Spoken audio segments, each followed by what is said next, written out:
Anyway, you can ask me any question, I'll answer that. Yung kaibigan kong Warren Madrid, thank you for watching, Warren. Nice to see you here. Thank you for all of you who listen. Gemma, maraming salamat for always joining. I really appreciate your faithfulness at least sa akin. And I really like to congratulate you for all that you have accomplished. Meron dito akong nabasa kay Mon Arguel ba? What if there's a lot of pressure in the current field of work? Would it be healthy to stay put? Alam mo, Mons, I believe pressure or stress is good. Do you know that the trees in Luzon are much stronger because they are exposed to many typhoons? So, yung typhoon has made them stronger. Yung puno namin dito sa Mindanao, pag tamaan ng bagyo, bagsak agad. So, I am learning in life, stress or pressure is not necessarily bad.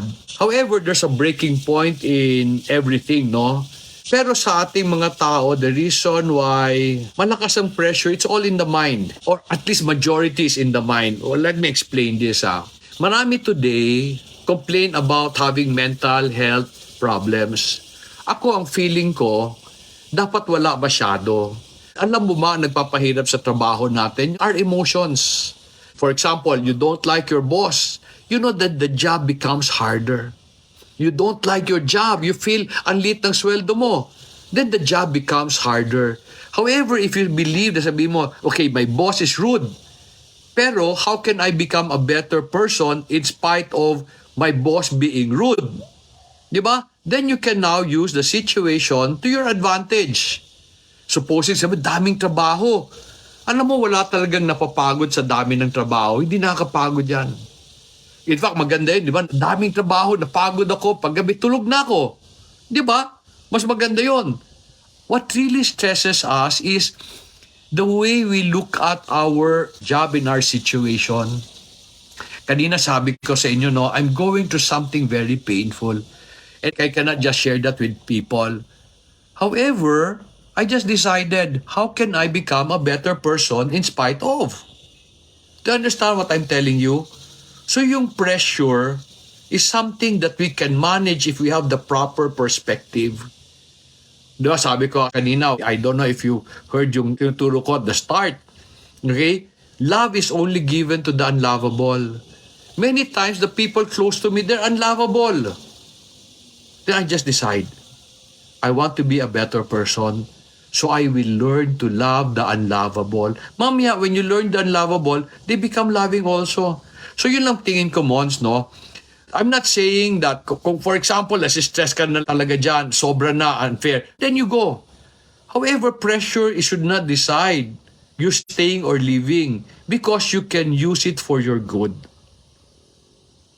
Regards and Warren, Okay, sabi ni Sheila, ang hirap maging faithful kahit nababackstab ka na. Shilmina. Okay? Let me just also siguro help you respond to that. Alam mo, backstabbing, binackstab ka, may sinabi sila against you. Ang tanong ko, ba't hindi nila sabi sa harapan mo? Kasi maybe you do not have enough good relationship na imbis na sabihin nila sa iyo sa harapan mo, sinabi nila sa likod mo. Siguro kasi rin, pag sinabi nila sa harapan mo, alam nila na magagalit ka. Now, let me share with you how I respond to comments today. When I hear comments from people today, I want to understand kung ano sinasabi nila. And dalawa lang yan para sa akin. Kung tama sila, then at least I can change who I am. Pag mali sila, walang nawala sa akin. Okay? But I would always want to learn from rejection. Yun ang alam ko sa internet, di ba? Sasabihin sa iyo, do what you want. But don't give a shit to what they say. Ako, I do. I really do. I really am sensitive to what they say. Not because I want to get hurt, but because I want to be better. Binackstab ako. Nagalit ka. Di ba? Or maybe you ask, anong sinabi nila? Baka tama. Di ba? Kung tama, ayusin ko ugali ko. So that they will not say that against me anymore. Pero kung mali sila, walang nawala sa akin. I'm really hoping, Sheil, that I can comfort you. I did not say that to insult you. I said that to comfort you. Diba? Use all of these things to be a better person. Okay? Sabi ni J.A. o Senar, how do I convince my team members to work as a team leader to believe in the management? Everyone's morale is low and quiet quitting is being obvious due to reason such as low pay, mismanagement. Okay, JA. Pag-usapan natin ang quiet quitting. Okay? Quiet quitting. Let's talk about quiet quitting. Last year, I think, there was this company who asked me about quiet quitting, kung ano perspective ko dyan. And ang quiet quitting, di ba, imbis na people would resign, they would just stay. However, they will not excel. Kasi sabi na, baba ng sweldo eh. Since mababa ang sweldo, ito lang ang sweldo, di ito lang trabaho ko. Ito sabi ko sa kanila, lugi sila. Lugi ang nag-quiet quit. Bakit? Kasi hindi nila naintindihan ng idea ng sweldo. You see, salary is payment for the work you have done. So kung hindi ka nag-excel, pag nabwisit yung management, baka ibaba pa niya sweldo mo. Pero pag nag-excel ka, baka itaas niya sweldo mo. You see, this is something people really do not understand. Salary is payment for what you can do or what you have done. It is not a privilege. Hindi yan utang ng kumpanya. Ako, kung yung tao ko hindi niya ginalingan, kasi feeling niya maliit ang sweldo ko, sabihin ko sa kanya, umalis ka na lang, maghanap ka ng sweldong gusto mo. Pero nag-agree tayo na magtatrabaho ka, yan ang sweldo. Di ba nag-agree ka naman? So bakit mo ngayon sasabihin kulang? Lugi ka. Bakit lugi? Kasi hindi mo ginalingan eh. So hindi natataas. If you really want to improve your life, do not think na lugi ka sa sweldo mo. Kasi yun ang pinag-usapan ninyo. You want a higher salary? You work harder. You prove to the company that you are worth more. Then sabihin mo sa akin, hindi ho, unfair management, hindi na nakikita. Hindi totoo yun. Management or may-ari ng kumpanya, they're always looking for good people. Ako, I will take care of good people. Tamo, galing magtrabaho, tapos pinabayaan ko, baka umalis yan. So I will protect. Pero kung visit yung tao, di ba, ang daming hinihingi, hindi mamagaling, sabihin ko sa kanya, babay na lang. Maghanap ka ng mas gusto mo. Now you talk about mismanagement. Bakit? Ano bang kumpanya ang hindi mismanage? Bakit? Kasi lahat naman ng manager nyo, tao lang yan, may weaknesses yan. Di ba, I always tell my people, protect the farm. Because the farm will protect your family sa sweldo. So ngayon, you are not excelling, your group is not excelling, so the company is not earning. Hindi nyo naintindihan. In order to protect your salary, you need to protect the company. Because yung kumpanya ang nagpapasweldo. Many people, gusto nila, dapat sweldo na ako malakas, maski walang kita yung kumpanya. Dapat maganda sweldo ko. Hindi pwede yun. Gusto mo ng mas malaking sweldo? Protektahan mo yung kumpanya so that the company will protect you also. I hope patulungan kayo nan. Stop quiet quitting. Lugi kayo niyan. Okay? Thank you dun sa mga taga-Masbate, Ramiro Marcos, Layo, no? Now, sabi ni Yoli Ang, how do we help or confront people who are obviously giving up on their... I think Yoli pareho rin yung sa tanong ni J.A. Osemar, no? Quiet quitting.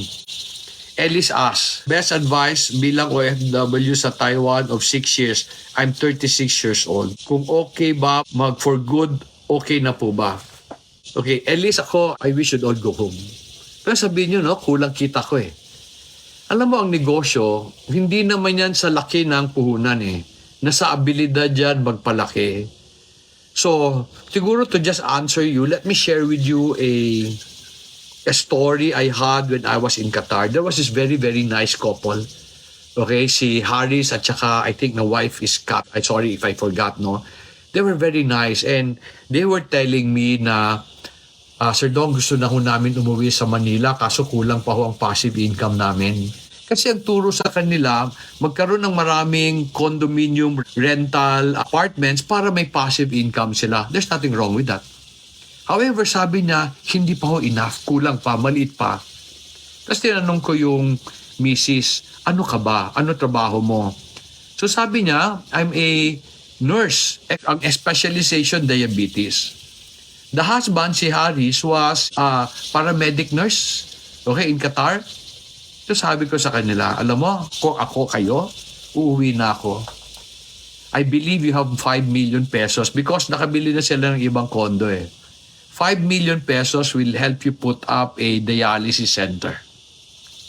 Sabi ko, I will put up a dialysis center. And then, yun na gagamitin ko magpalago ng pera. Ellis, ang sagot sa'yo, when you come home, how can you sustain yourself? Ang tanong ko, ano ba ginagawa mo sa Taiwan? Use the skills na na-develop mo sa Taiwan, bumalik ka sa Pilipinas, gamitin mo siya para gumawa ng pera. You see, ang gumagawa ng pera, hindi pera, kung hindi abilidad. Ako, my heart is very compassionate to the OFWs. I wish you'd all come home. And this is the reason why I am happy that many people listen. When you have skills already, when you have little money, come home. Palakihin na lang natin yan. Okay? Now, sabi ni Joey Gahasan, how do I find out what God wants me to learn from my job? I sometimes disagree with what the employer decides, but I choose to stay put. Even if I think the result is wrong, I follow. Does that mean I was wrong? Joey, you are wrong. Bakit? Let me read the question. How do I find out what God wants me to learn from my job? If that is a job that you prayed for, if it's a job that God has given you, then God wants you to learn everything that you can learn. Sabi mo pa, sometimes you disagree with your employer. Okay? Alam mo, ito problema. Many times we have this mindset, pero sila boss. Alam mo, many times people will say, Sir Dong, paano naman yung gusto ko? Paano naman yung idea ko? Sandali lang. Ikaw, employee. Your role is to support the employer. Sasabihin mo, mali yung desisyon eh. Hindi mo cargo yun. As an employee, your responsibility is to protect your employer. Tingnan mo, may desisyon siya, hindi mo sinuportahan. Pag nagkamali, sino sisisihin niya? Ikaw? Bakit? Hindi mo sinuportahan eh. Supposing may desisyon siya, sumunod ka, sinuportahan mo, nagkamali, can you blame anyone? Of course not. Di ba? Siya may mali. Pwede niyang baguhin. You see, oftentimes we feel na tayo mga empleyado, karapatan natin ang sabihin kung ano tama, ano mali. Karapatan mo protektahan ng boss mo. Karapatan mo sabihin sa kanya, boss, baka mali yan. Pero when your boss decides, yan yun, ang responsibility mo is to make sure your boss succeeds. Paano naman yung sa'yo? Simple lang sagot dyan. Pag ikaw na boss, ikaw na masusunod. But while you are an employee, your responsibility is to protect the company and your boss. Now, use also the experience to grow yourself. Alam mo, problema yun. When you disagree, you can disagree by saying, boss, tingin ko mas maganda to. But to disagree and not support is wrong. Kaya kanina nga lesson ko, be faithful. When you are faithful, you just do not stay put. You do as God tells you. Now, what did God tell you? Submit to authority. Hindi ba? Submit to authority. What does submit to authority means? Protect authority. Make sure they succeed. Bakit?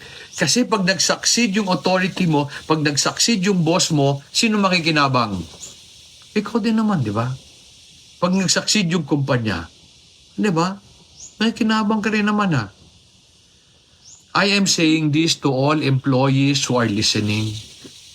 You know, stop trying to be the solution of the company. You are not the solution. You are one part of a whole. The whole cannot function well if one part is not supporting. So if you want the whole to become successful, you be supportive. Kasi babalik din naman yun eh. Okay? Babalik din naman yun sa'yo. Okay? Sabi ni Bong Bernabe, what are the signs to consider to stay faithful at work? medyo hindi ko naintindihan yun. Alam mo, if that job is your work and paying you salary, you better be faithful. Binabayaran ka eh. You know, I saw this video in YouTube, sabi niya, you know, when I was working, I was complaining, Lord, ang hirap ng trabaho, ayoko yung boss ko, ayoko yung ginagawa ko. And then later na-realize niya, wow, this job is a blessing. It provides for me. It gives me salary to buy what I want. How can you not be faithful with where you are today? How can you say, should I be faithful at my work when your work has been faithful to you, giving you your salary? Isn't it foolish of us to receive salary and not be supportive of the company who pays us? So the question is, should I be faithful to my job or to my work? Of course. Binabayaran ka ng sweldo eh. God placed you there as a steward of that business. God expects you to be faithful, to do your best to protect the company. Okay, RG. So just to add, if a person has goals, vision, want to achieve in the company, kahit sa daming kabusitan, you can stay put, smile, and endure. Tama naman yun, RG. Ang tanong ko lang, why do you always see things as kabusitan? Why don't you see them as an opportunity for you to grow? Ako yun ang problema ko sa tao ngayon. They always just see the negative. Na RG, I'm not saying ikaw yon. But this is in general. Lahat na lang reklamo. Why can't you just see the opportunity as a blessing? Mahirap siya.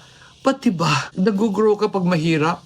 Like for example, I always ask this in many of my webinars, no? Sabihin ko, sino ba sa inyo ang gusto maging magaling na negosyante?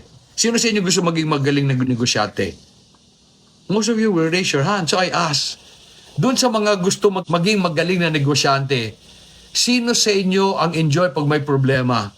Many people will put down their hands.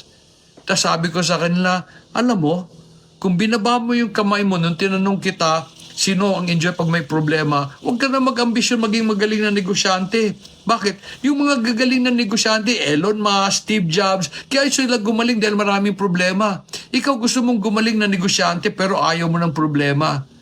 Hindi, paano ka naman gagaling? If all you see sa sitwasyon mo, masama, buwisit, hindi maganda.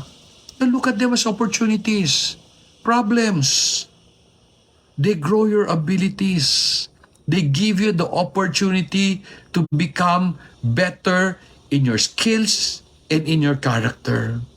Stop looking at things as a curse. Stop looking at things as burdens. Start looking at them as opportunities, as a blessing that God has sent you so that you can become better.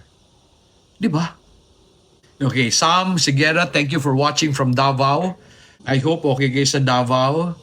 Joey, may tanong, pag nagkakamali kasi ang desisyon, parang mabigat sa akin. Joey, hindi mo kumpanya yon. Kumpanya nila yon. Dapat lang ang gawin mo trabaho mo. Okay? Sabi mo, I feel it was my fault for not pushing my view. Ulitin ko, it is your responsibility to share your views. But then when they make a decision, it is now your responsibility to support them. Diba? The only thing God requires of you is to be faithful. Diba? Growing your character. Okay? Sorry, Joey, ha? It's arrogant of a person to believe na pag nagkamali sila, parang nabibigatan ka para sa kanila. Be happy with what you're growing.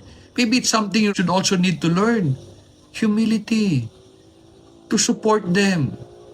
Diba? Bakit parang sama mo pag nag-fail sila? Failure naman nila yun, diba? Pag nawala ng pera ang kumpanya, pera naman nila yun eh. Just be concerned about your growth. You as a person. Be a better person. Okay, Warren. Thank you, Warren, ha? Mabuti na nakikinig ka pa rin sa akin. Okay, si Den Velasco. It's the same question. Should the king devote himself to people or should the people devote themselves to their king? Tama naman yun, di ba? Kasi in the old times then, di ba, the king feeds the people. Wala naman dating employment, di ba? The king feeds the people, take care. Now, of course, you'd say, may masamang king. Pero still, the king feed the people to protect the king. Yeah, thank you for supporting that din, no? Okay, LJ, thank you for listening from Qatar. Alam ko, medyo maaga pa sa inyo. Hapon pa dyan. I hope hindi ka umaalis sa trabaho mo. Kay Ellis, warehouse man po ako. Well, Ellis, what can you do with your skill pagdating mo dito? Siguro magtayo ka ng wag sari-sari store, grocery store. Okay? Ayoko ng sari-sari store, daming utang. Okay. So, I think wala nang tanong, no? Kung wala nang pahabol, no? I'd like to thank you for just joining me, no? I really hope na I was able to bless you even before we go on a holiday. Pasensya na kayo, I'm not really a person who follows holidays. I just share what is in my heart. And thank you rin kay Virgil, no? From Australia. Wow, from Australia, what an honor. Okay, thank you sa inyong lahat. So, I just hope, no, na hindi importante sa akin ang occasion, importante sa akin that you become better people. So, maraming salamat. I trust na I have answered many of your questions. Sana rin I have been able to bless you. So, let me just close by praying for you. Heavenly Father, I pray for everyone who listened, and I ask, dear God, that you just bless them for spending time with me. Lord, will you anoint them and will you allow them to become a blessing to the people around them? And it is my hope, Lord, that you grow them. You grow them in their skills and their character so that they can become fruitful. I'm grateful, Lord, for the opportunity to just have this. Lord, people from all over the world are listening. And I thank you, Lord, na through technology, we can bless even our overseas friends. Thank you, Lord. And I pray that you protect them. Sana you would help them, Father, have a good future. We pray all this in Jesus' name. Last lang, no, just want to announce to you that siguro in June or July, we will launch a regular values formation program every Wednesday, no, around 4 o'clock to 5. I will do this on a regular basis because I notice na values talaga ang importante, ang kulang ng tao ngayon. And I am hoping that we will be able to bless more people when we do that. So maraming salamat to. Maraming salamat. God bless all of you.